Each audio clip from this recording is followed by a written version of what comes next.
Much breaking news. There's been significant progress as far as the United States and India is concerned on several of the issues which we've been speaking about all day.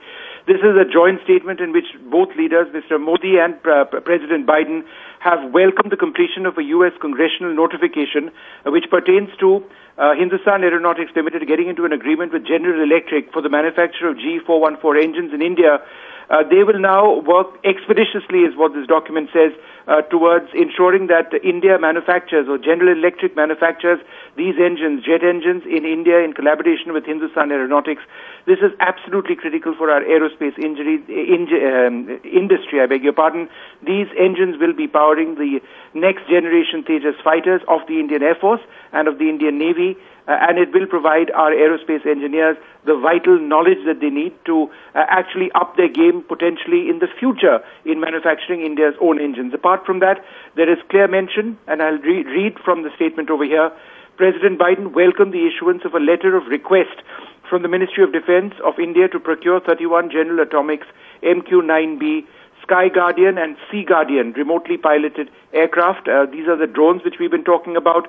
So the request for a letter of request is actually another step, a key step towards the actual commencement of the cost negotiations and the acquisition of these platforms. It's still several months away, I would say, if it is done through an expedited way for these contract negotiations to end. But the fact that it's now there in the joint statement and India has issued a letter of request is all very important. India and the United States also now taking forward what happened in the United States as far as 5G and 6G technology is concerned, a statement reaffirming the semiconductors deal which took place in the United States with a massive investment by an American company into semiconductors for India. That is absolutely crucial to ensure that resilient supply chains exist. What do we mean by resilient supply chains?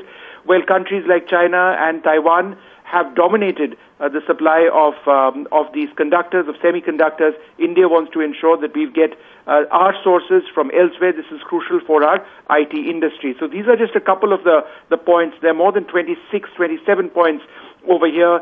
India and the U.S. are looking at renewable energy, green solutions. They're looking at the aerospace sector. They're looking at the defense sector for startups. There is a lot over here in terms of innovation as well.